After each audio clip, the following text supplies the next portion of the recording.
Ya, Assalamualaikum warahmatullahi wabarakatuh. Selamat malam semuanya. Tuh, Waalaikumsalam warahmatullahi malam, Bu. Oke, baik. Ini kita sudah masuk semua ya, udah lewat 5 menit ya. Oke, eh, jadi ini farmakoterapi satu ya, betul Betul. ya? Iya, Bu, betul. Oke, baik. Ya, eh, jadi pada malam ini ya, Mbak Imes nggak bisa ngajar ya. Jadi saya putarkan videonya, kita tonton bersama, kita dengarkan bersama ya videonya Mbak Ines yang ngajar pagi. Nanti video juga saya share di grup ya. Seperti itu, kita dengarkan videonya Mbak Ines ya. Karena kebetulan eh, Mbak Ines itu sudah diterima ngambil spesialis penyakit dalam ya.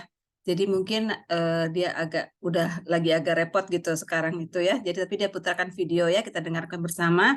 Kalau ada pertanyaan, silahkan di chat ya. Nanti saya sampaikan ya. Kalau saya nggak bisa jawab, saya sampaikan kepada Mbak Imes minggu depan mungkin dijawab ya sama dia. Gitu ya. Oke ya, kita coba dengarkan videonya ya semuanya.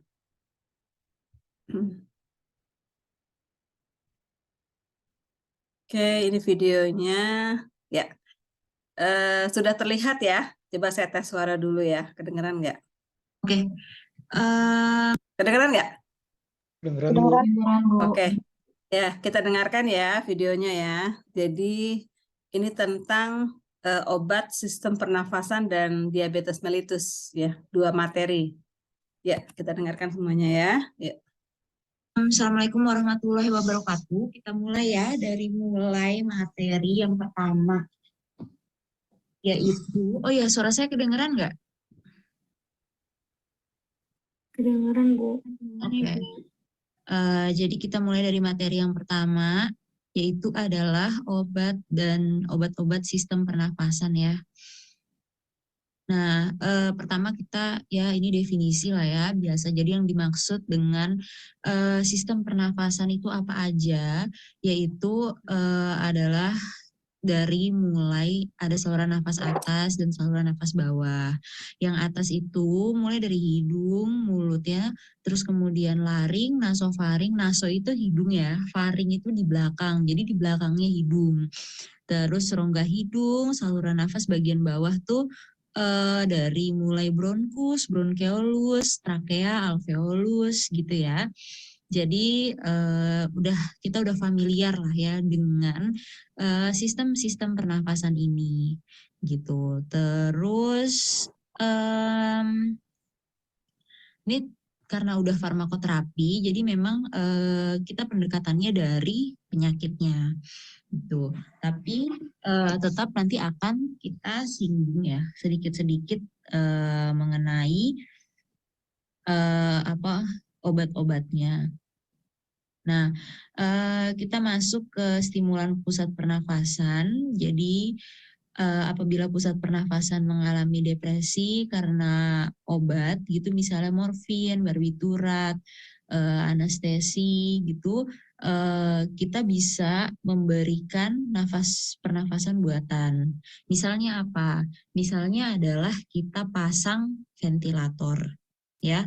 Terus apabila penderita gangguan sistem pernafasan ini ada dahaknya, gerak gerok atau misalnya kita pakai stetoskop kita dengar ada yang namanya ronki, ya. Nah, kita bisa berikan mukoliptik. Nah, kita masuk ke penyakit saluran pernafasan yang paling sering dulu aja ya, yaitu adalah asma. Ya, asma ini dia sebenarnya mekanisme dasarnya adalah alergi. Ya, mekanisme dasarnya adalah alergi.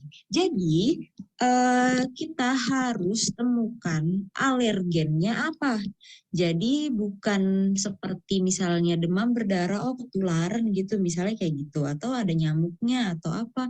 Nah ini kita harus temukan alergennya.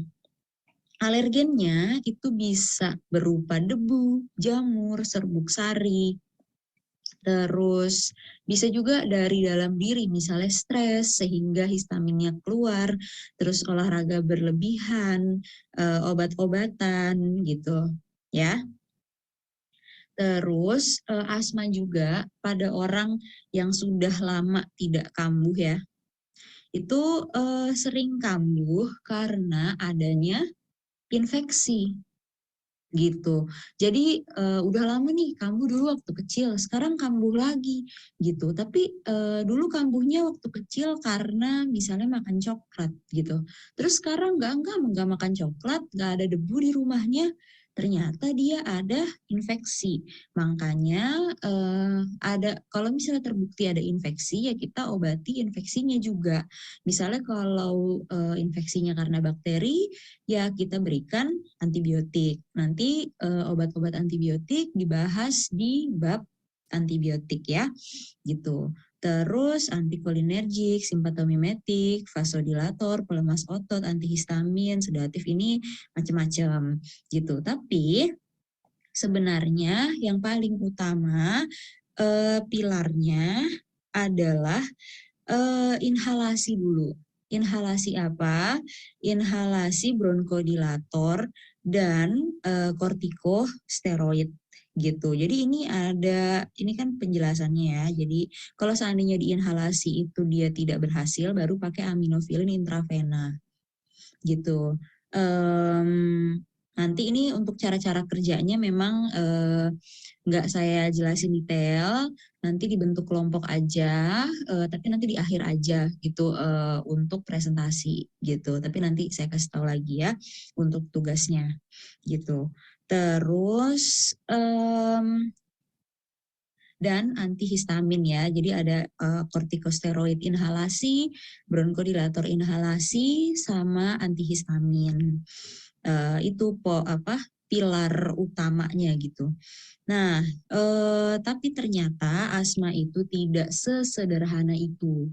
Jadi terapi asma itu bisa diberikan berdasarkan tingkat kekambuhannya. Sebentar ya. Bentar.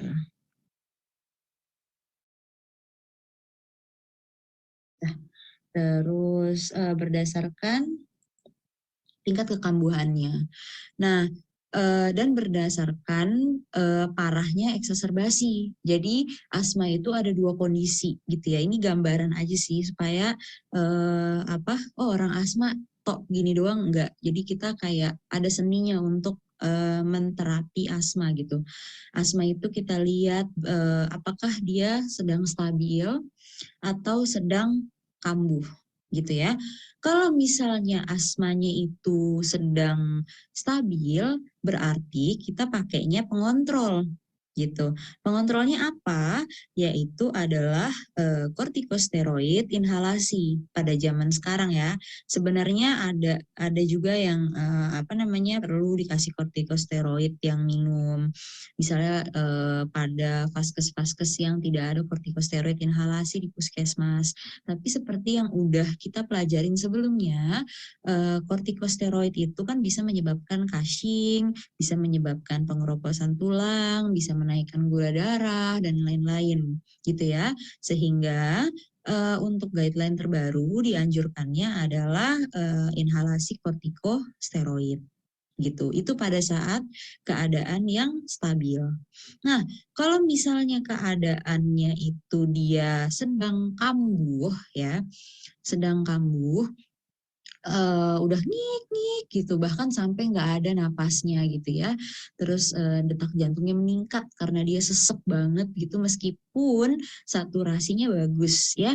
Jadi kita nggak bisa berpatokan dengan saturasi karena kadang orang yang sudah asma lama tubuhnya itu sudah berkompensasi gitu. Sehingga kalau bagian-bagian jari itu sudah kekurangan oksigen, dia otomatis menaikkan detak jantung kalau sesak gitu. Menaikkan detak jantung sehingga ujung-ujung jarinya itu mendapat cukup banyak oksigen. Nah, kalau kita lihat pakai alat saturasi, saturasinya bagus di ujung jari. Tapi dengan nadinya itu meningkat, sudah terjadi proses kompensasi gitu. Kebayang nggak? Gitu ya.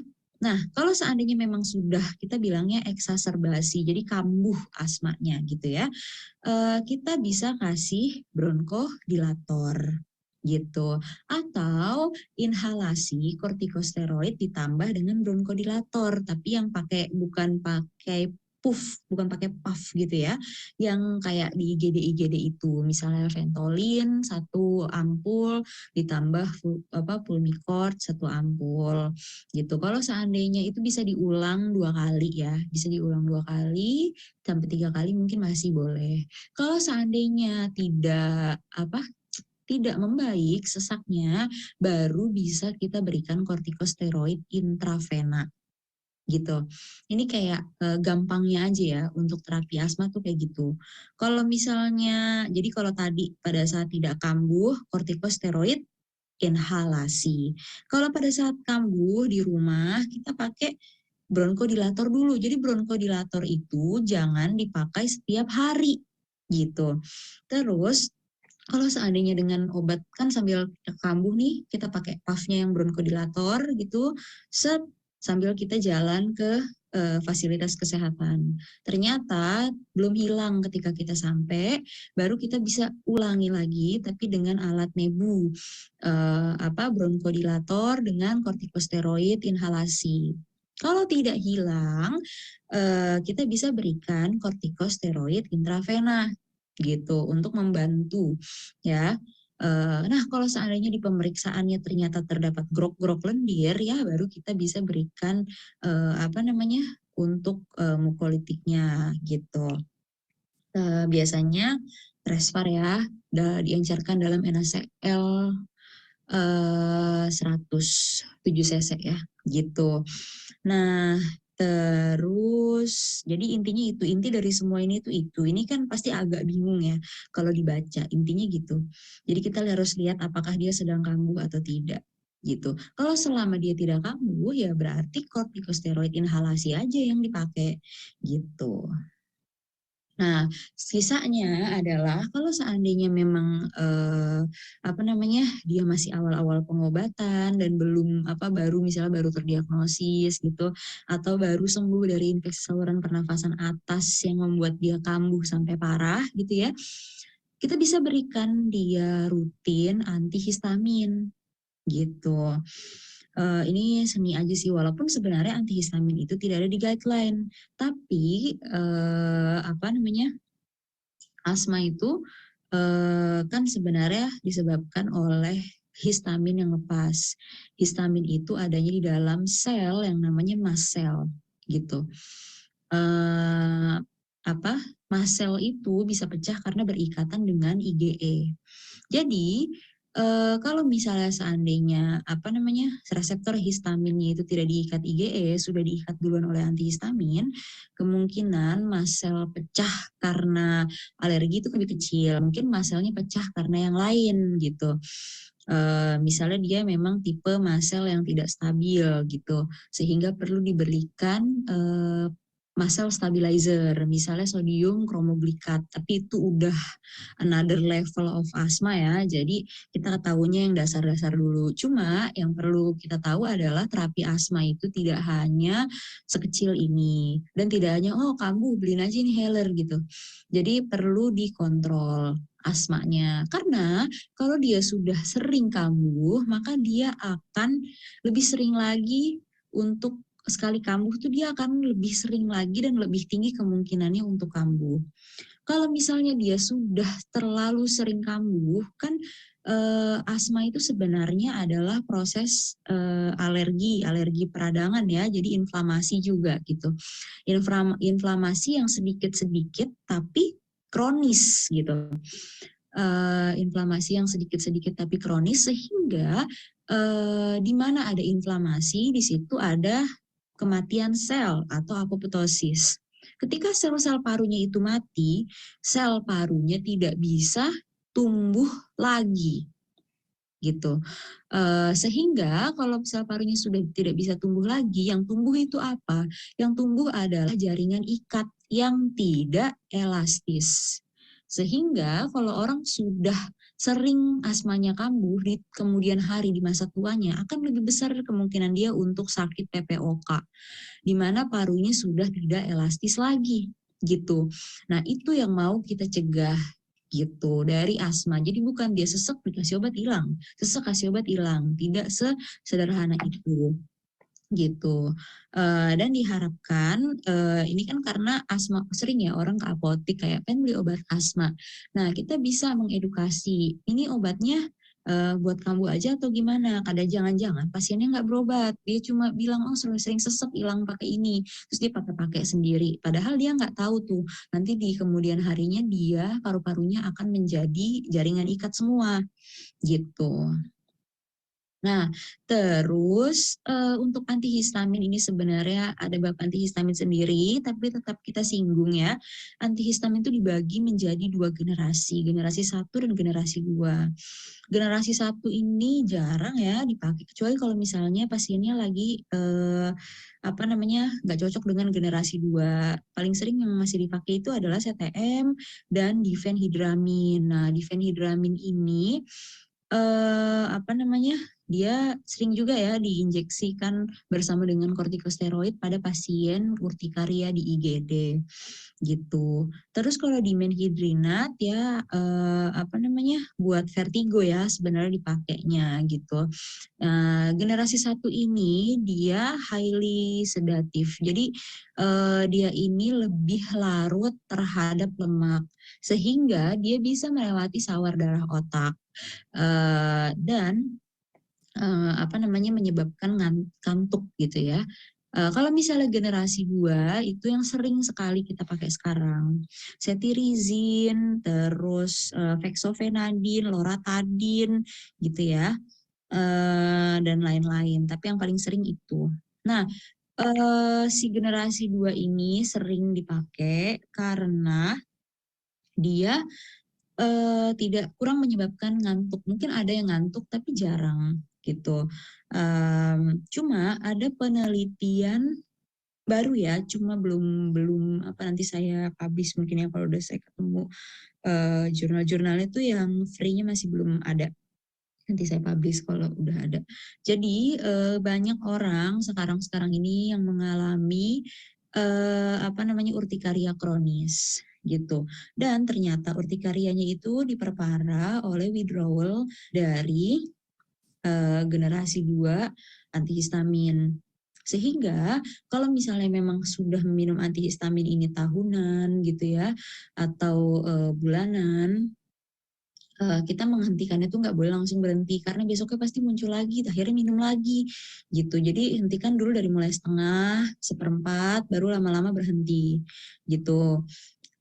Sehingga kadar IgE pada tubuh kita tuh bisa menyesuaikan gitu, nggak langsung melonjak gitu. Tapi ini nanti jurnalnya saya share ya. Cuma memang banyak di seminar-seminar kedokteran yang sudah mulai menyadari hal tersebut. Walaupun sebenarnya adalah terapi alergi kronis, urtikaria kronis itu adalah antihistamin 3-6 bulan gitu. Ini agak sedikit melenceng aja, tapi maksudnya harus tahu. Jadi kan si orang asma ini adalah orang yang sangat berkemungkinan untuk memakai antihistamin ini dalam waktu panjang gitu. Jadi kita juga harus mengedukasi bahwa kalau misalnya dia pengen berhenti minum antihistaminnya, dia kontrol dulu gitu. Atau ya coba dihentikannya mulai dari setengah, seperempat gitu ya. Terus nah ini darurat alergi. Jadi asma ini gejala mirip asma ya, kita bilangnya nafasnya ngik, terus sesak gitu ya. Ini bisa menjadi salah satu tanda shock anafilaktik. Shock anafilaktik ini biasanya pada obat-obat injeksi. Jadi kita suntikan nih obat di rumah sakit, biasanya antibiotik ya. Terus tiba-tiba pasiennya jadi kayak asma gitu, kayak ngik-ngik, terus matanya bengkak, kulitnya merah. Tapi ada yang mirip asmanya yang tadi ya, sesek sama ngik-ngiknya itu. Nah, itu bukan kita pakaiin terapi asma gitu, karena di situ juga ada permasalahan sistemik gitu, tensinya turun gitu ya. akralnya dingin gitu. Jadi yang perlu kita berikan adalah adrenalin. Setelah itu baru kita berikan injeksi kortikosteroid. Kenapa nggak langsung injeksi kortikosteroid aja? Karena kortikosteroid itu kerjanya lama. Kalau adrenalin kerjanya cepat. Jadi kalau dia udah nggak bisa nafas, berarti adrenalin dulu gitu. Jangan kita tunggu aja dulu kortikosteroidnya kerja. Udah keburu meninggal gitu ya. Nah, terus sisa-sisanya yang lain. Jadi kalau ini antitusif ya, batuk itu kan sebenarnya adalah refleks pertahanan gitu ya. Kalau misalnya ada suatu benda asing atau lendir atau patogen yang apa namanya kita kenali gitu ya, tubuh akan refleks untuk mengeluarkan karena sistem pernapasan itu adalah buntu. Dia bukan kayak pencernaan yang bisa dibuang ke bawah gitu ya. Sehingga batuk itu sebenarnya merupakan refleks gitu. Jadi apa? Kalau misalnya batuknya itu ingin apa? Berlendir gitu ya dan ingin dibantu untuk dikeluarkan bisa diberikan ekspektoran. Tapi kalau seandainya batuknya itu kering atau misalnya pada pasien yang tidak boleh batuk. Contohnya adalah pasien hernia. Kalau misalnya ususnya udah kejepit, kan kalau batuk tuh tekanan intraabdominal tuh meningkat ya, gitu. Kalau tekanan intraabdominalnya meningkat, abdominal tuh perut ya, tekanan intra kan kalau kita berasa kan, kalau misalnya perut kita batuk tuh perutnya berasa ketekan ke bawah gitu kan, gitu. Nah, itu akan menyebabkan ususnya tambah kejepit. Sehingga kalau misalnya kita tahu pasiennya ada keluhan batuk juga, dan ternyata ada hernia juga, sampai hernianya tertangani, boleh kita kasih antitusif tadi gitu. Nah, ekspektoran tuh ada apa aja? Ada GG. Ini udah sering ya pasti kita apa namanya? Tahu gitu ya. Di mana namanya? Di tempat-tempat praktek ya ekspektoran. Antitusif itu yang paling sering dipakai ya kodein gitu. Dan ini juga paling sering juga bisa dipakai buat pasien COVID. Campur-campur, jadi kita bilangnya kayak kapsul batuk ya, ada kodeinnya, ada antihistamin dan lain-lain gitu. Karena terkadang apa namanya, walaupun batuk itu adalah refleks pengeluaran, kalau misalnya dia terlalu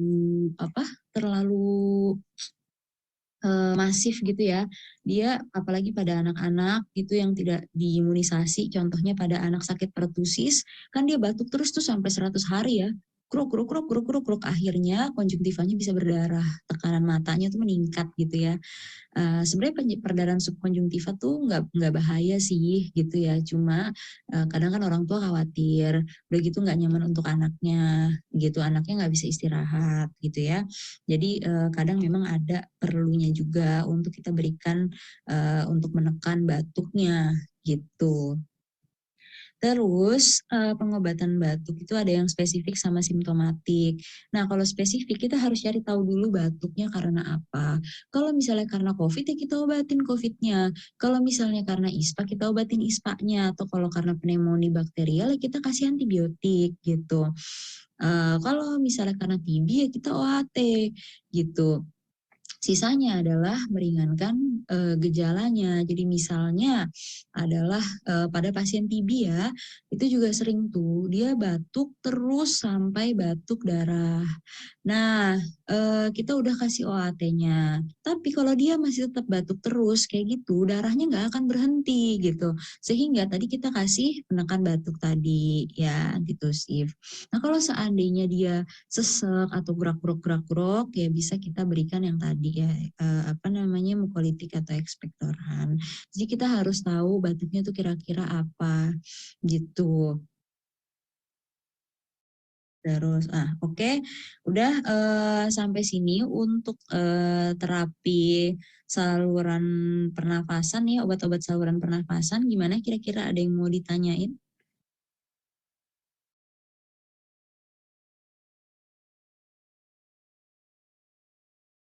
Ya, mohon maaf saya potong dulu ya.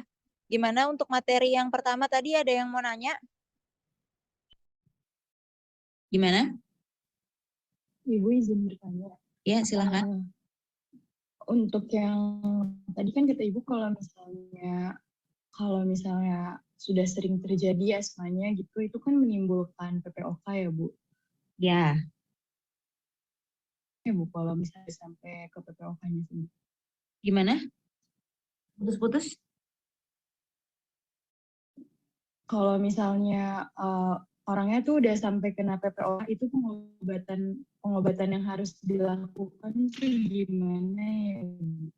Oke, jadi gini, PPOK itu ya terapi PPOK. PPOK tuh ada guideline sendiri, sama kayak asma. PPOK itu memiliki eksaserbasinya sendiri-sendiri juga, gitu. Eksaserbasinya biasanya sama ya, dipengaruhi oleh infeksi. Cuma kita harus pastikan benarkah itu PPOK atau tidak. Kalau misalnya pastikannya dengan apa? Pastikannya adalah dengan pemeriksaan namanya spirometri, gitu. Nah, terus kalau seandainya dia sudah fix nih terdiagnosis PPOK, gitu ya, ya kita kasih obat-obat pengontrol. Misalnya kalau kan PPOK itu dia nggak bisa membuang ya, karena dia sudah tidak elastis, tidak bisa membuka lebar lagi. Kita kasih obat-obat simptomatik gitu, antihistamin boleh dan lain-lain. Tapi kalau seandainya dia kambuh gitu ya, nah itu perbedaan nebunya gitu. Kalau misalnya asma kan 1:1 gitu. Kalau ini dia lebih ke kortikosteroidnya yang kita utamakan. Jadi mungkin Ventolinnya bisa 1, Pulmicort-nya itu bisa 2 gitu. Atau dan ditambah dengan kortikosteroid inhalasi lagi gitu. Apa namanya, pada PPOK juga diperbolehkan untuk kita kasih kortikosteroid minum untuk pengontrol gitu, karena inflamasi itu yang mau kita cegah supaya kita nggak bisa mengembalikan lagi parunya menjadi seperti semula gitu. Tapi kita bisa mencegah parunya itu menjadi tambah parah, jaringan ikatnya itu menjadi tambah banyak gitu dengan menekan peradangannya. Sisanya adalah kita rujuk untuk fisioterapi chest fisioterapi. Jadi mungkin ada nih orang PPOK yang sesek banget, saturasinya mentok di 90 gitu ya. Mentok di 90, nggak naik-naik gitu. Tapi kita bisa rujuk untuk chest fisioterapi sehingga walaupun dengan saturasi 90 gitu ya, dia masih tetap bisa naik tangga walaupun pelan-pelan. Dia masih tetap bisa jalan kaki walaupun pelan-pelan gitu. Jadi kalau PPOK sebenarnya sudah apa ya, sudah terminal, sudah nggak bisa kita kembalikan lagi paru-parunya. Cuma tujuan terapinya itu, terapinya kurang lebih obat-obatnya kira-kira sama gitu dengan apa namanya, asmanya gitu. Tapi harus kita pastikan apakah benar nih PPOK atau enggak dengan spirometri tadi gitu. Kira-kira gimana, bisa diterima? Bisa Ibu, terima kasih banyak Ibu.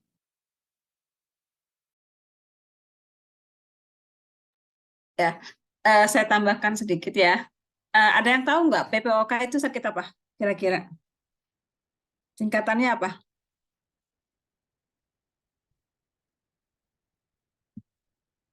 Ada yang tahu PPOK singkatannya apa?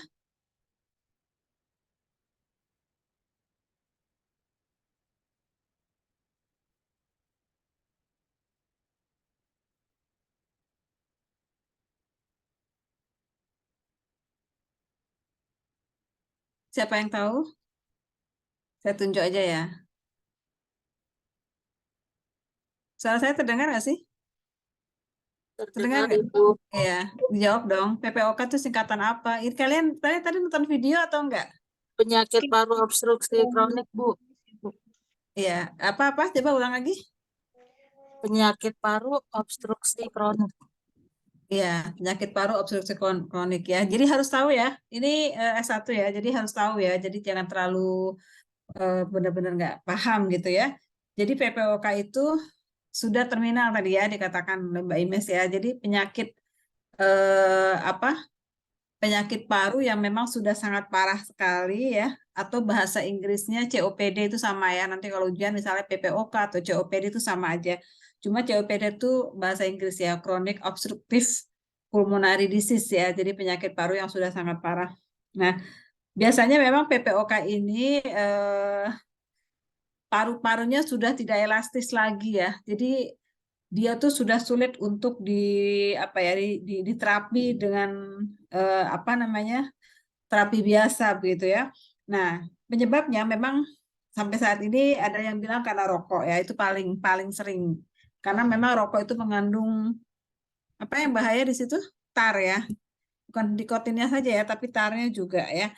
Dia kan merusak paru-paru ya. Lalu ada polusi ya, penyakit-penyakit tertentu ya, asma ya. Tetapi asma tidak selalu berkembang jadi PPOK ya, tergantung dari progres penyakitnya gitu ya. Nah, kemudian yang paling itu adalah infeksi ya. Kenapa PPOK itu rentan dengan infeksi ya? Tidak selalu PPOK itu infeksi, tapi dia rentan dengan infeksi karena di dalam PPOK, orang yang kena PPOK itu banyak eksaserbasi ya, jadi banyak lendir ya. Lendir itu adalah sumber dari segala macam bakteri ya, menyerang di sana virus dan bakteri gitu ya. Jadi PPOK itu obatnya tadi ya sama dengan obat asma ya, secara umum obatnya yang pasti karena dia paru-parunya tidak bisa elastis ya, bernafasnya sulit, maka dikasih bronkodilator ya, seperti itu. Nah, bronkodilator itu tadi kan sudah ada tuh obat-obatnya macam-macam ya. Kemudian steroid ya, kortikosteroid itu ya. Nah, kortikosteroid itu juga macam-macam ya. Tadi obatnya ya ada budesonid, ada fluticasone, ada beclomethasone dan sebagainya ya. Nah, kemudian untuk eksaserbasinya itu diberikan mukolitik ya. Jadi obat bukan ekspektoran tetapi mukolitik ya. Mukolitik itu beda dengan ekspektoran. Kalau ekspektoran memang dia hanya mengencerkan ya. Mukolitik dia lebih menguraikan ya, menguraikan karena lebih eksaserbasi itu benang mukusnya sangat kental. Ya, jadi dikasih mukolitik seperti ambroxol atau cysteine ya. Lalu mungkin yang paling penting adalah ketika dia sudah infeksi, dia harus diberikan antibiotik, gitu ya. Kemudian kalau memang dia merasa pasokan oksigennya kurang, diberikan oksigen langsung ke paru-paru ya. Seperti itu dan tadi biasanya dikasih rehab medik ya, supaya paru-parunya lebih bisa mengembang sedikit, gitu. Ya. Nah, itulah orang-orang yang sedang menderita PPOK ya. Oke. Kita lanjutkan ya. Ini kayaknya ada pertanyaan nggak di sini? Sebelumnya, Mama, Oke. Ma? Gimana? Yang lainnya? Jelas? Halo, tes. Halo, Mbak Imes? Iya, Kalau jelas, kita sebenarnya lanjut mau ya ada yang aku ke tambahin obat-obat ya. DM. Jadi udah masuk ya? dari yang tadi Masuk. PPOK Silakan tadi, share jadi screen-nya. sebenarnya itu eksaserbasi itu Oh, sorry. bukan lebih ke Nah, lendirnya ya. Sebenarnya ada jadi ini gabungan DM itu lendirnya adalah juga. penyakit yang sering Tapi banget ya. dia itu kalau dari terminologi itu adalah suatu periode di mana sesaknya itu bertambah dibandingkan hari-hari yang lain. Jadi sesaknya itu bertambah akut gitu. Nah, itu dia tata laksananya dengan obat-obat inhalasi gitu. Kalau yang biasa memang dipakai itu bisa Ventolin atau Pulmicort. Nah, kalau misalnya Ventolin dan Pulmicort-nya mungkin 1:1 gitu ya, itu bisa meningkatkan kekambuhan. Makanya steroidnya biasanya diperbanyak sehingga Ventolin banding Pulmicort itu biasanya kalau pada eksaserbasi akut itu 1:2 gitu. Gimana? Kira-kira gitu sih kalau yang saya tahu ya. Oke, berarti steroidnya lebih banyak ya? Tapi memang maksudnya bukan sama sekali nggak ada mukusnya gitu. Pada saat eksaserbasi ada mukusnya, tapi eksaserbasi itu lebih dikatakan eksaserbasi kalau dia lebih sesak dibandingkan hari-hari yang lain gitu. Iya, oke Mbak Imes. Oh, Mbak Imes sudah bisa gabung ya? Udah Ini bisa? aku ngejawab pertanyaan aja sih. Oke. Soalnya ini kan sambil ini. Jadi maksudnya kalau tanya jawab biar Ya, biar bisa tanya jawab lebih lebih enakan. lebih Kalau gampang materi kan ya. sama ya gitu. Ya. Antara yang kelas pagi sama ini. Ya, itu ada pertanyaan Mbak Imes di chat box. apakah antihistamin generasi 1 masih kredibel Kredibel, untuk kredibel anak? kok. Jadi gini, sebenarnya adalah antihistamin generasi 1 itu justru malah lebih sering dipakai sekarang karena tadi ya banyak jurnal yang bilang kalau yang generasi 2 itu ada withdrawal. Sehingga kalau misalnya dia ada pemakaian yang kronik gitu, ketika dia berhenti itu sering banget menyebabkan seperti misalnya pasien urtikaria kronis gitu, dia minum cetirizine misalnya adalah sampai bertahun-tahun gitu. Nah, kita minum sampai bertahun-tahun, begitu dia berhenti 2 hari kemudian pasti akan muncul lagi urtikarianya, sehingga berhentinya itu harus seperti itu gitu. Dan banyak antihistamin golongan pertama itu yang lebih sedikit untuk menimbulkan efek seperti itu, sehingga pada pasien-pasien yang membutuhkan antihistamin dalam jangka panjang biasanya dipertimbangkan untuk yang generasi 1 gitu. Dan memang generasi 1 hanya kekurangannya mengantuk. Kalau masalah untuk tingkat kekambuhannya, potennya itu masih sangat poten begitu. Apalagi dia lebih larut dalam lemak, sehingga masuk ke dalam selnya itu juga lebih bagus gitu. Gitu. Gimana, bisa diterima? Oke, berarti khasiatnya, efikasinya masih baik ya sebenarnya ya di Iya, generasi efikasinya pertama. masih baik. Bahkan Masih banyak bagus. banyak maksudnya spesialis atau apa yang masih memakai itu Resep. digabungkan dengan steroid untuk pengontrol gitu. Oke, Mbak Imes. Ada lagi sebelum kita lanjutkan ke DM ya? Ini materi kedua ya, Mbak Imes ya, DM ya? Iya. Oke. Ada lagi kalau misalnya terkendala oleh itu boleh di chat box ya, tapi yang terkait pertanyaan terkait materi loh ya, bukan hanya konsultasi gitu ya. Silakan. Kalau nggak ada kita lanjutkan dulu ke diabetes ya. Ini kayaknya lebih menarik lagi karena itu penyakitnya sering kita dengar gitu ya di masyarakat ada insulin. Kita dengerin dulu ya diabetes mellitus ya. Tandai dengan peningkatan kadar glukosa darah. Nah, karena kenapa kadar glukosa darahnya meningkat? Karena ada gangguan dari produksi insulin di sel beta pankreas. Nah, produksi insulin ini bisa relatif atau absolut, tergantung jenis DM-nya. DM itu ada tipe 1, tipe 2, gestasional, dan DM tipe lain.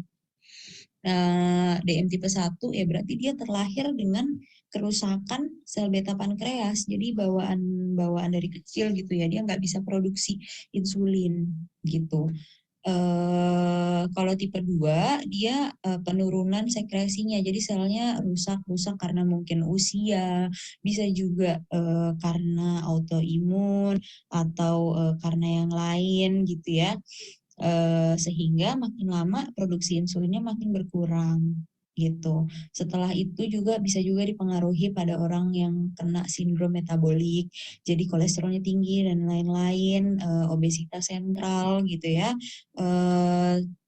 sehingga reseptor insulin di perifer itu sudah tidak sensitif lagi. Mungkin insulinnya masih diproduksi, tapi begitu dia mau nempel ke reseptor di perifer, si reseptornya itu nggak sensitif, sehingga walaupun dia menempel tuh tidak memberikan efek banget gitu. Terus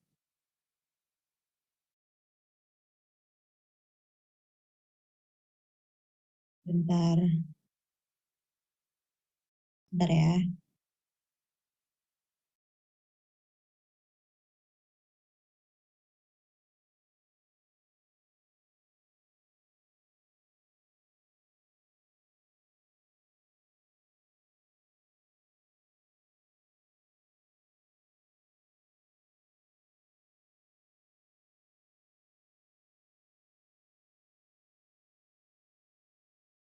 Terus udah apa lagi ya? Nah, ini adalah DM gestasional. Jadi DM gestasional itu DM yang terjadi pada saat kehamilan, biasanya pada usia 24 minggu gitu. Dan kalau pada DM gestasional tidak ada obat anti hiperglikemik yang aman untuk ibu hamil, sehingga eh, sehingga tidak ada obat, sehingga harus diberikan insulin gitu. DM tipe lain itu yang tadi ya, apa namanya, bisa karena ada yang namanya LADA, MUDI, nanti dicari aja ya. Pada DM tipe 2 tapi pada anak-anak, DM tipe 1 tapi pada orang dewasa gitu-gitu ya. Nah ini ya, ini sebenarnya adalah gambaran sebentar dulu ya. Aduh, di sini. Sebentar. Nah, DM tipe 1, DM tipe 2. Nah, kalau DM tipe 1 itu biasanya pada masa anak-anak, walaupun ada juga pada masa dewasa. Dia langsung karena dia benar-benar tidak ada insulinnya gitu ya, sehingga dia itu menjadi eh, berat klinisnya, langsung dia tidak bisa menyesuaikan diri gitu, langsung kurus, langsung penurunan berat badan, langsung gak sadar. Sementara kalau DM tipe 2 adalah yang sering-sering kita temuin di apa namanya, di keseharian kita gitu. Sebentar ya, Gmail.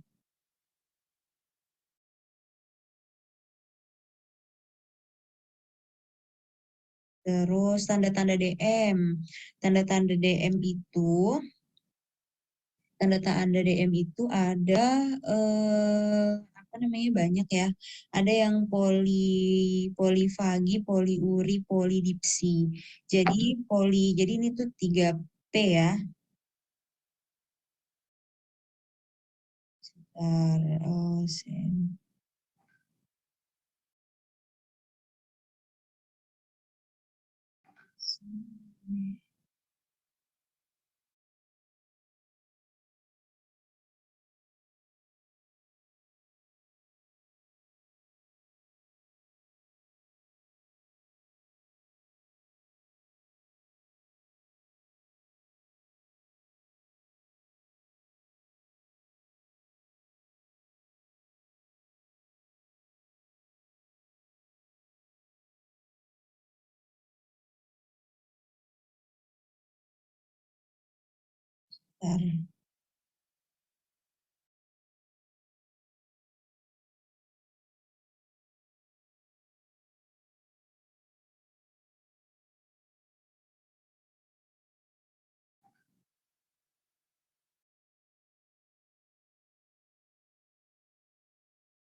Nah, terus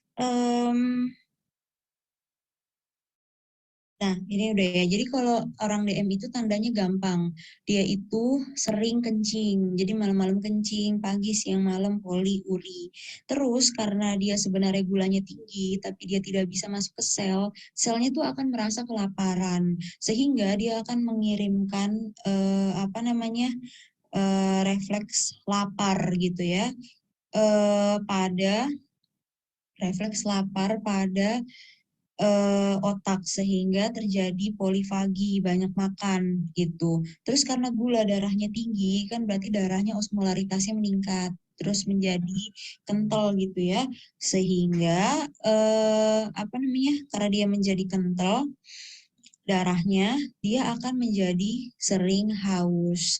Sisanya yang lain kalau sudah ada komplikasi, misalnya dia kurang penglihatan gitu karena udah neuropati DM, terus kakinya timbul gatal-gatal pruritus ya, atau kalau luka tuh suka lama sembuhnya gitu.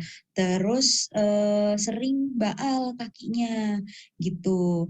Berat badan menurun tanpa sebab yang jelas itu juga bisa ya. Kenapa berat badannya menurun? Karena tadi walaupun gulanya tinggi dia nggak bisa masuk ke sel gitu.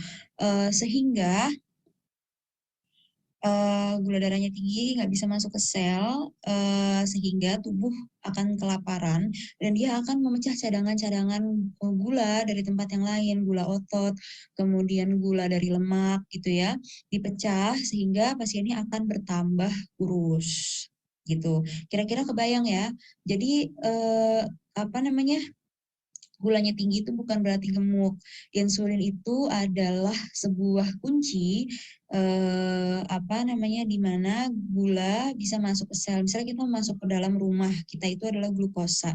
Insulin itu adalah kuncinya. Kalau misalnya kuncinya itu nggak ada atau lubang kuncinya rusak gitu ya, yang ditandai dengan resistensi insulin tadi, kita kan akan di luar rumah. Orang akan banyak di luar rumah. Gula darahnya akan banyak di luar sel sehingga begitu diambil darahnya dia akan jadi tinggi gitu ya.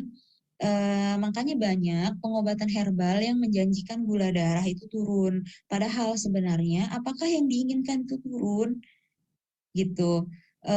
Yang diinginkan sebenarnya idealnya adalah gulanya masuk ke dalam sel, bukan turun aja semata-mata turun.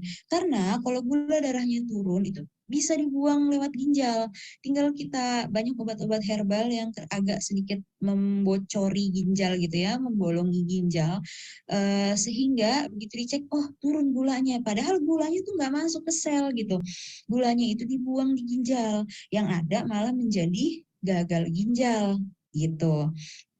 Jadi sampai sini bisa dipahamin ya gitu. Terus ini kapan dikatakan diabetes mellitus? Jadi sebenarnya ada banyak kriteria diagnosis, tapi kita bisa ya cek gula darah puasa sama 2 jam postprandial gitu ya. Kalau diabetes sebenarnya di atas 100 tuh udah kita harus cek ulang ya untuk gula darah puasanya. Kalau misalnya yang gula darah 2 jam setelah makan gitu ya, biasanya dia di atas 200 gitu. Nah, terus ada pemeriksaan lain juga untuk cek, nanti kita bahas di akhir ya untuk DM itu. Ini siapa yang kemungkinan menderita DM, obesitas, merokok, kolesterol tinggi, keturunan, itu harus dilihat ya keturunan. Karena keturunan itu bisa ada 2 jalur. Bisa karena memang dia mempunyai gen untuk gen beta pankreas yang defect gitu ya, atau bisa juga keturunannya autoimunnya diturunkan sehingga autoimunnya menyerang si beta pankreasnya gitu. Terus sebentar ya, kita geser dulu ini. Ini adalah antidiabetik oral ya, ada macam-macam golongannya, dari mulai sulfonylurea, kerjanya merangsang sekresi insulin gitu. Terus karena dia kerjanya merangsang sekresi insulin, efek paling seringnya itu adalah hipoglikemi. Jadi contoh obatnya tuh glibenclamid, glipizid, glimepirid gitu. Jadi kita kalau misalnya di apotek orang misalnya tebus nih obat ya, glibenclamid, glimepirid, glipidon, kita harus edukasi. Bapak udah pernah minum ini belum sebelumnya? Kalau misalnya belum, sedia permen di kantong gitu ya. Kenapa? Karena kan dia meningkatkan sekresi insulin. Sehingga kalau misalnya pasien DM itu kan biasanya nggak nafsu makan ya, yang kita bilang dengan gastropati DM gitu. Pasien DM yang nggak nafsu makan, obatnya diminum terus sehingga menjadi hipoglikemi. Nah, hipoglikemi ini bisa menyebabkan nggak sadar bahkan bisa kematian. Makanya kita harus edukasi. Kalau misalnya udah mulai-mulai nggak enak badannya, keringat dingin, nggak apa-apa, makan permen aja gitu. Jangan ditunda-tunda gitu. Jangan nggak makan tapi minum obat gitu. Kita harus edukasi seperti itu karena paling sering sekali menyebabkan hipoglikemi. Tapi kelebihannya adalah si golongan sulfonylurea ini adalah aman buat ginjal. Jadi dia tuh pada pasien yang udah ada gagal ginjal karena DM, kan DM bisa menyebabkan gagal ginjal ya, yang kemarin udah kita jelasin sedikit gitu. Udah urin kreatinina tinggi, dia bisa diberikan nih obat ini. Cuma kita harus edukasi. Pokoknya keringat dingin aja makan permen nggak apa-apa, gulanya tinggi kan nanti minum obat lagi gitu. Daripada nanti nggak sadar, nggak ada keluarga, terus meninggal gitu ya. Udah terus yang lain ya, ini juga meglitinid, ini juga fenilalanin. Yang paling sering dipakai lagi sebelumnya adalah pada saat ini adalah biguanid. Biguanid itu adalah metformin atau insulin sensitizer. Jadi kalau misalnya memang dia DM tipe 2, insulinnya masih ada, tapi reseptornya yang tidak sensitif ya, bagus nih dikasih metformin. Dan kan dia meningkatkan sensitivitas, risiko hipoglikeminya itu lebih kecil gitu. Risiko hipoglikeminya lebih kecil walaupun tetap harus kita edukasi ya. Cuma nggak separah si sulfonylurea. Cuma metformin ini dia tidak bisa diberikan pada orang yang ada gangguan renal, gangguan ginjal. Batasnya apa? GFR 2 deh. GFR 2 itu nggak boleh. Kan GFR 20 ya. GFR 15 kan cuci darah ya. GFR 20 itu nggak boleh. Tapi kalau misalnya udah mulai GFR-nya kok 50 ya, gitu. Harusnya kan 90 sampai 100. Ya jaga-jaga kita ganti aja obatnya gitu. Jangan kita lanjutin pakai metformin. Walaupun metformin tuh banyak di mana-mana, apa-apa dimulai dengan metformin dulu tanpa kita mengetahui fungsi ginjalnya seperti apa. Gitu. Jadi hati-hati ya untuk metformin ini ya. Aman, bagus, sesuai dengan jalan ceritanya nih dari DM tipe 2 gitu ya. Nggak sensitif, reseptornya disensitifin gitu kan. Bagus, tapi fungsi ginjalnya hati-hati gitu, karena kita bisa menempatkan seseorang menjadi gagal ginjal gara-gara metformin gitu. Oke, sampai sini bisa dipahamin. Jadi aware ya kalau di apotik tuh. Terus thiazolindion, rosiglitazon gitu ya. Ini meningkatkan kepekaan terhadap insulin juga. Ini agak jarang ya orang pakai. Yang paling sering ini juga adalah akarbos. Akarbos ini adalah menghambat penyerapan karbohidrat, absorpsinya. Nah, karena dihambat, kan karbohidrat itu bisa terfermentasi gitu ya. Terfermentasi menjadi gas, sehingga akan menyebabkan flatus, terus bergas, sendawa gitu ya. Ini akarbos. Terus udah yang lainnya tuh ada lagi sebenarnya. Yang lainnya itu adalah yang sering kita udah tinggalkan obat yang itu kalau pada pasien-pasien swasta ya. Kita pakai yang lebih bagus, yaitu adalah yang pertama ada DPP4 inhibitor, yang gliptin, linagliptin gitu ya, sagagliptin, sama aduh apa nih? Kenapa nih? Sebentar ya.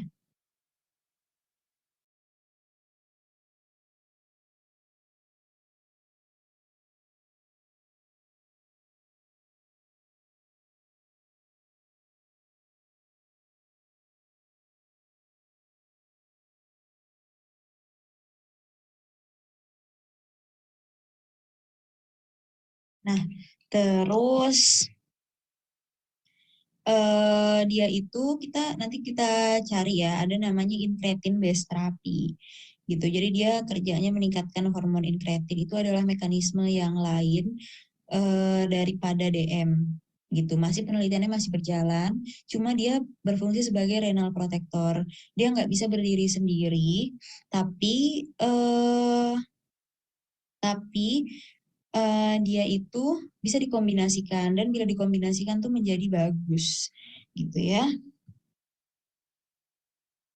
Terus SGLT2 inhibitor ini ya, SGLT2 inhibitor itu adalah incretin based therapy gitu. Terus ini ya, ini tadi udah ada ya dijelasin. Ini sama kayak tadi. Nah, kemudian insulin. Insulin ini sebenarnya adalah obat utamanya ya daripada DM, terutama DM tipe 1 dan pada ibu hamil. Dia aman untuk ibu hamil gitu.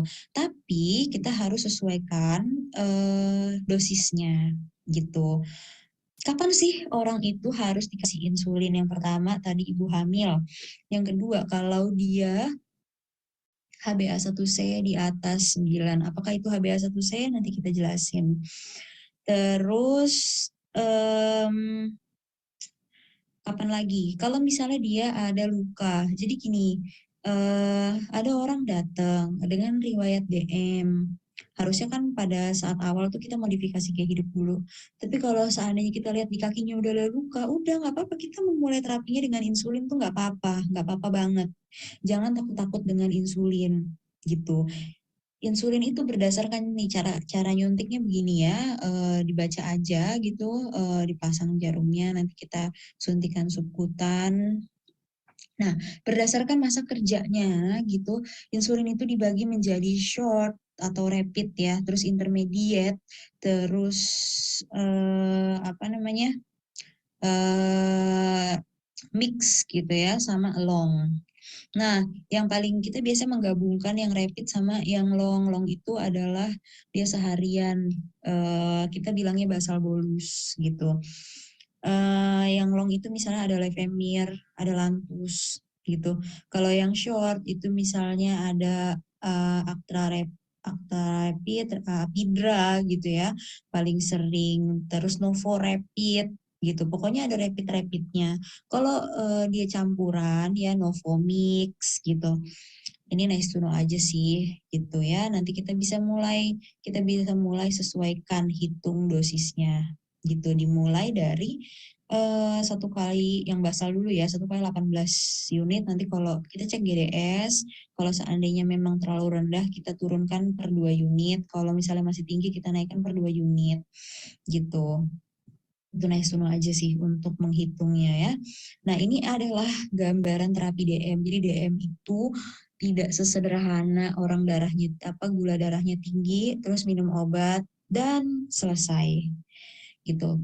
Kita ada pemantauannya. Ini bisa juga dipakai untuk keluarga yang DM ya. Untuk pengetahuan kalau misalnya ada keluarga yang DM. Gitu. Jadi pertama kali terdiagnosis DM, kita harus gaya hidup sehat dulu. Itu jangan pernah dilupain. Dan cek darah rutin. Gitu. Kenapa kita harus cek darah rutin? Karena kita mau cek HbA1c. HbA1c bisa dicek kalau Hb di atas 10. Ya, Hb di atas 10 baru bisa kita cek. Gitu. Tapi kalau misalnya orangnya udah DM disertai dengan gagal ginjal, Hb-nya rendah, atau misalnya dia pernah menerima transfusi, HbA1c ini tidak mewakili gitu. Jadi agak sulit untuk dipantau ya, gitu. Nah, kalau gaya hidup sehat sambil cek HbA1c itu udah keluar, sama ada gejala ya, polifagi, polidipsi, poliuri dengan GDS yang tadi, gula darah puasa di atas 100 dan gula darah postprandial di atas 200 gitu ya, gampangnya deh. Nah, kita lihat HbA1c-nya itu berapa. Kalau misalnya HbA1c-nya itu dia kurang dari 7,5 atau masih kurang dari 7,5 misalnya 6 atau berapa, kita bisa mulai dengan 1 obat dulu. Nah, pilih apa? Sambil kita sesuaikan dengan fungsi ginjalnya. Kalau fungsi ginjal udah mulai kena, ya jangan kita kasih metformin. Gitu, kita kasih golongannya sulfonyl urea. 3 bulan lagi, sampai kapan nih dia minum ini gitu? Sampai 3 bulan. 3 bulan dia kontrol lagi, kita cek lagi HbA1c-nya. Jadi jangan dilepas begitu saja. Oh, DM udah minum aja nih seumur hidup gitu kan? Jangan. Gitu. Terus kita cek lagi HbA1c-nya, apakah obatnya bisa mengcover GDS-nya atau tidak. Ternyata HbA1c-nya tuh masih lebih dari 7,5. Masih tinggi nih. Kita bisa tambahin menjadi 2 obat, GDS sama gula darah postprandial juga masih tinggi gitu ya. Kita bisa tambah nih menjadi 2 obat, tapi jangan yang mekanismenya sama gitu. Misalnya udah kita tambahin sulfonyl urea, terus fungsi ginjalnya bagus nih misalnya, kita bisa tambahin metformin. Atau misalnya kita tambahin SGLT2 inhibitor. Atau kita tambahin akarbos gitu. Jadi cari yang mekanismenya beda gitu ya. Terus kita 3 bulan lagi, kita cek lagi HbA1c-nya. Ternyata kalau seandainya dia terkontrol HbA1c-nya di bawah 7,5, boleh di bawah 7 deh, di bawah 7, ya kita stay dengan obat itu sambil kita evaluasi setiap 3 bulan. Kalau misalnya seandainya masih belum nih, ternyata tiba-tiba datang udah di atas 9 HbA1c-nya, kita bisa pilih mau kombinasi 3 obat atau mau pakai insulin dengan obat atau insulin dengan insulin gitu. Sambil kita lihat ada nggak komplikasi DM-nya gitu. Agak-agak tricky ya memang terapi DM ini. Jadi kalau misalnya seandainya kita lihat nih pasiennya lansia, minum obat 3 kali, kayaknya bakalan lupa deh. Terus obatnya itu yang dipilih sebelumnya udah yang inti-inti gitu, udah sulfonylurea, terus udah ada gagal ginjal juga, nggak bisa dia pakai metformin, pakai SGLT2 gitu. Tapi nggak ada confirm, udah gitu nggak HbA1c-nya tuh nggak convert gitu, nggak di bawah 7. Misal 12, tinggi banget gitu. Ya lebih baik sih insulin ya gitu. Sambil kita lihat gula darahnya juga. Kalau misalnya HbA1c 12, tinggi banget tuh. Terus yang tinggi itu adalah gula darah puasanya, postprandialnya bagus karena dia udah minum obat. Berarti kita bisa berlakukan ini insulin dengan obat lain. Insulin yang dipakai itu adalah insulin basal yang long acting. Jadi misalnya mungkin kita bisa kombinasiin SGLT2 gitu ya, misalnya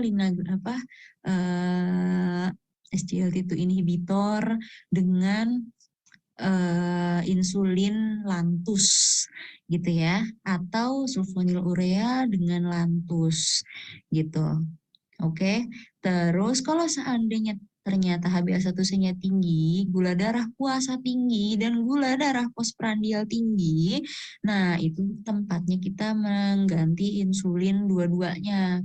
Insulin basal, kita bilangnya terapi basal bolus. Jadi kita kombinasikan antara insulin kerja panjang dengan kerja singkat. Kerja panjangnya diberikan 1 kali malam, dan kerja singkatnya itu diberikan kerja singkatnya itu diberikan 3 kali setelah makan. Sebenarnya harusnya sebelum makan sih, tapi kadang orang-orang DM itu kan suka gak mau makan, makannya dikit, dan ternyata malah hipoglikemi. Jadi kalau untuk awal-awal makan dulu, udah selesai masuk suapan pertama dan kira-kira makannya nafsu, baru suntik. Kalau makannya dikit nggak usah suntik. Pertama-tama gitu aja dulu masih boleh. Nanti ya kita evaluasi lagi setiap 3 bulan, nanti masuk lagi ke guideline-guideline ini gitu. Apakah orang yang sudah pengobatan DM tipe 2 ya bisa kembali ke gaya hidup sehat tanpa obat? Kayaknya nggak bisa ya, karena sel pankreas itu nggak bisa tumbuh lagi, kecuali kalau misalnya dia transplant atau dia stem cell, itu beda hal gitu. Oke, nah ini cara mencegah, udah ya dibaca aja. Nah, kenapa sih DM itu harus ditata laksana gitu ya? Kenapa DM itu harus ditata laksana? Karena ada komplikasinya gitu. Komplikasinya tuh nggak main-main ya, bisa sampai meninggal. Komplikasinya tuh dibagi menjadi 2, ada yang akut dan ada yang kronik.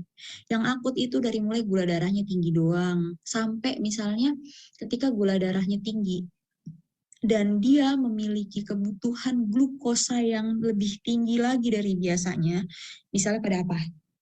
Misalnya pada orang yang infeksi. Sering kan orang DM terus COVID terus meninggal gitu. Nah itu karena dia ada infeksi. Sehingga tubuh kan memerlukan intake glukosa ke dalam sel. Ingat ya, ke dalam sel.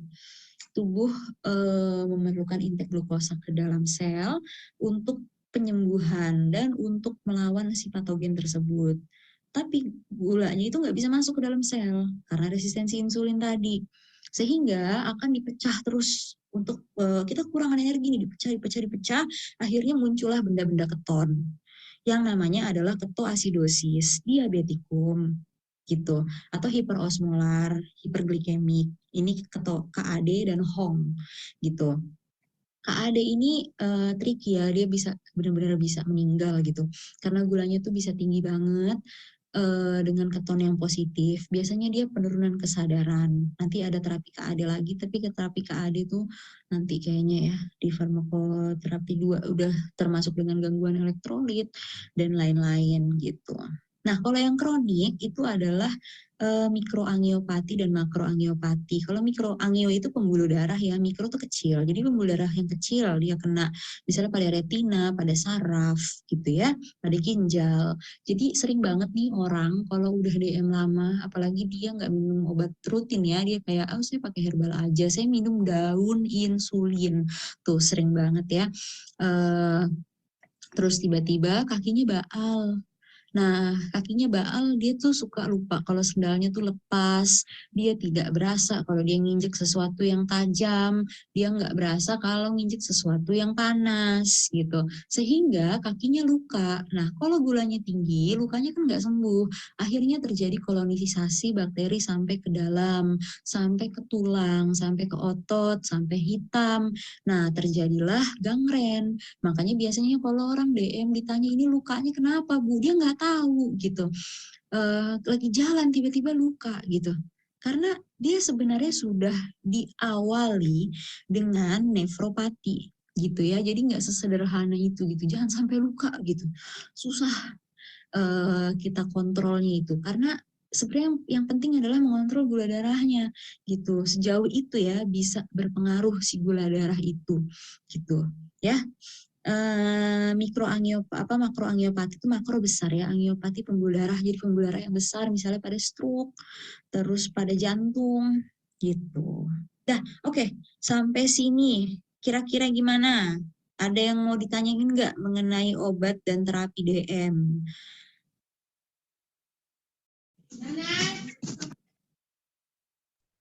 Izin bertanya Ibu. Ibu izin bertanya, Bu. Ya, silakan. Kalau misalkan seseorang pasien itu mengganti insulin A dengan insulin B, itu bisa nggak, Bu? Maksudnya tanpa perubahan sendirinya gitu. Tanpa perubahan apa? Putus-putus? Misalkan si Ibu ini pakai Novomix nih. Ya. Nah, terus dia mau ganti dengan Novorapid nih, Bu. Apakah bisa nggak kayak gitu? Sebenarnya sih bisa ya kalau sama-sama rapid, tapi harus sesuaiin lagi dosisnya gitu. Karena kan penangkapan oleh reseptornya beda ya, walaupun sebenarnya logikanya sih sama ya gitu. Jadi harus disesuaikan lagi dan tetap ada resiko hipoglikemi lagi gitu. Setahu saya sih gitu, lebih aman sih tetap pakai yang sama gitu. Kecuali kalau misalnya dia dipakai untuk drip, biasanya dia misalnya datang dengan ketoasidosis, kan ada di drip tuh insulin ya, insulin rapid di drip, nggak ada nih Novorapidnya diganti jadi Apidra, ya udah nggak apa-apa gitu. Tapi kalau untuk yang rutin, tetap memang harus cek DDS gitu. Kalau boleh sih boleh gitu. Kira-kira gimana, bisa diterima? Baik, Bu. Terima kasih. Iya. Gimana? Ada yang mau nanya lagi? Izin bertanya Ibu.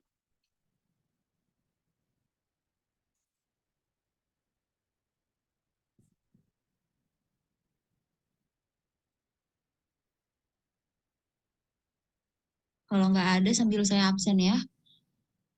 Ibu izin bertanya.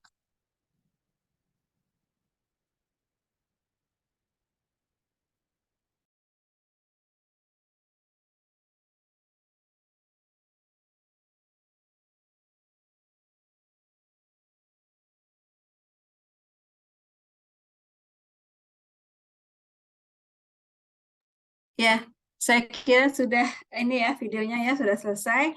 Apakah ada yang mau ditanyakan? Mbak Ines masih di sini nggak? Ya, masih. Kalau ada yang mau nanya, silahkan nanya aja. Silakan nanya, nggak apa-apa. Mumpung belum kita sudahi. Udah saya Izin absen ber- ya. Nah, Izin silakan. bertanya Ibu. Silakan. Gini Bu, kalau misalkan pasiennya tadinya kan pakainya Humalog Mix ya Bu ya. Kemudian sudah 10 tahun, tapi gula darahnya kan tetap tinggi terus gitu. Nah, lalu diganti nih Bu, jadi yang apa Novorapid sama Lantus. Nah, itu tapi apa diterima sama tubuhnya itu banyak banget keluhan. Itu kenapa ya, Bu? Seperti itu. Kebetulan ini sekalian bertanya, saya sudah pakai insulin 12 tahun, Ibu. Izin ya, Bu. Ya, izin menjawab ya. Jadi tadi kan sebenarnya awalnya katanya pakai Novomix, terus kemudian masih tetap tidak masih tetap tidak terkontrol gitu ya, sehingga diganti menjadi basal bolus ya. Ada insulin satu yang malam dengan insulin yang rapid 3 kali. Nah, kalau masalah banyak keluhannya seperti apa dulu gitu. Kalau misalnya keluhannya itu udah berupa hipoglikemi kayak keringat dingin, lemes, tidak nyaman gitu, berarti ya masalahnya ada di dosisnya gitu. Nah, tapi kalau misalnya keluhannya itu kayak mual, muntah atau apa rasa begah gitu, jangan-jangan mungkin bukan gara-gara insulinnya, tapi karena gastropati DM-nya gitu. Tapi nanti dicari tahu lagi gitu. Kalau misalnya seandainya kan rapid juga sebenarnya ada banyak ya. Kalau pakai mix kan memang dia tidak terlalu mengcover. Jadi di tengah malam itu dia masih masih bisa ada spike dari GDS-nya tersendiri gitu.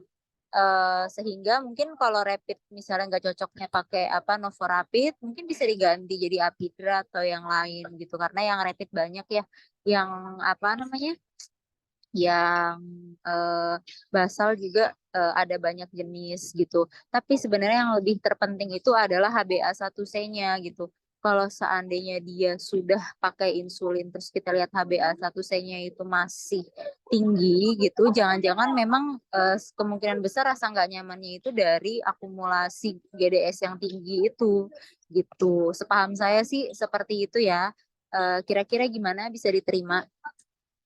Ya Bu, baik Bu. Memang itu yang terasanya itu mual, muntah, begah gitu Bu. Tapi HbA1c terakhirnya bagus Bu, 6,8 Bu.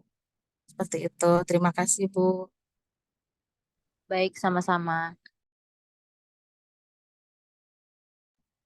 Ada lagi yang mau ditanyakan? Kalau metformin, efek samping yang khas apa, Mbak Mes?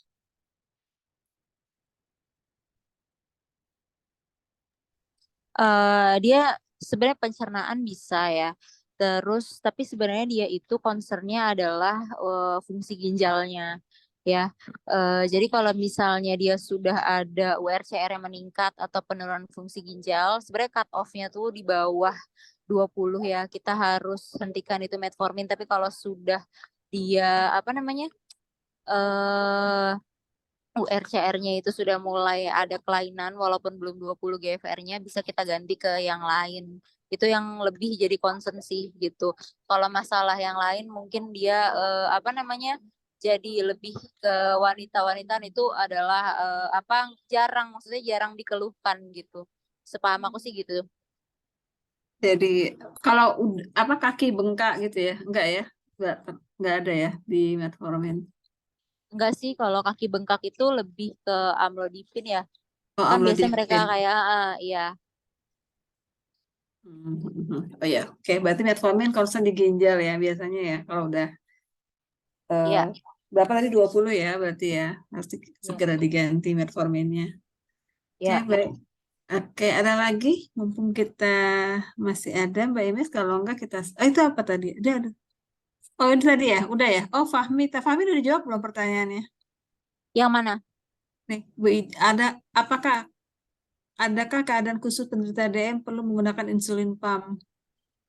Dan apakah HbA1c dapat terkontrol lebih baik jika menggunakan insulin pump? Di chat, Dok. Oke. Jadi maksudnya insulin pump itu adalah ini ya, drip insulin ya. Jadi drip insulin itu diberikan apabila dia menderita kegawat daruratan DM yang tadi terutama pada pasien ketoasidosis diabetikum dan pasien hiperosmolar non ketotik HONG ya. Jadi KAD dan HONG itu adalah diberikan insulin pump. Nah, kalau misalnya HbA1c-nya nggak turun-turun, kita tetap akan mainkan dosisnya, tapi tidak diberikan secara pump. Kalau pump itu diberikan untuk menurunkan GDS-nya segera.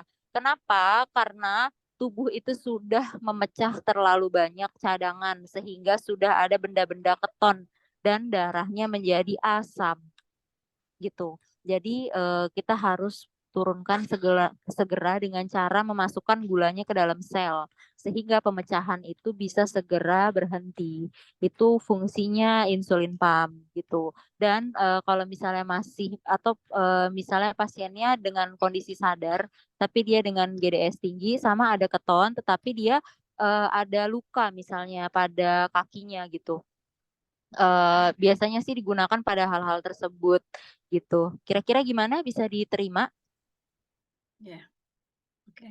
Bisa ya dipahami ya. Jadi memang kalau diabetes tuh ketoasidosisnya ya yang perlu diwaspadai ya. Kadang-kadang nggak ketahuan aja seperti itu. Oke, baik. Saya kira cukup ya. Sudah banyak ya. Tadi Mbak Imes sudah nerangin panjang lebar ya. Ikut hadir. Baru ada pertanyaan, jadi nggak ada lagi PR ya. Ada tugas Mbak Imes? Nggak?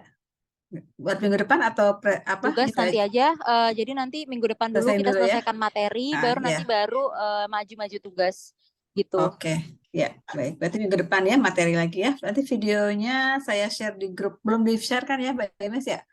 Videonya ya? PPT-nya sudah. Kalau video Oh, bebas PPT-nya sih. udah. Nanti kalau mau ini mau di-share juga nggak apa-apa gitu. Oh ya, oke. Ya, ya. Kalau PPT-nya sudah ya. Oke, baik. Oke. Kalau tidak ada pertanyaan, kita sudahi aja ya Mbak Ines ya. Ya, kita sudahi berarti pertemuan ini. Wassalamualaikum warahmatullahi wabarakatuh. Assalamualaikum warahmatullahi wabarakatuh. Waalaikumsalam warahmatullahi wabarakatuh. Oke, Ya. terima kasih. Kita live ya. Terima kasih, Bu. kasih. Terima kasih, Bu. Ya, live ya.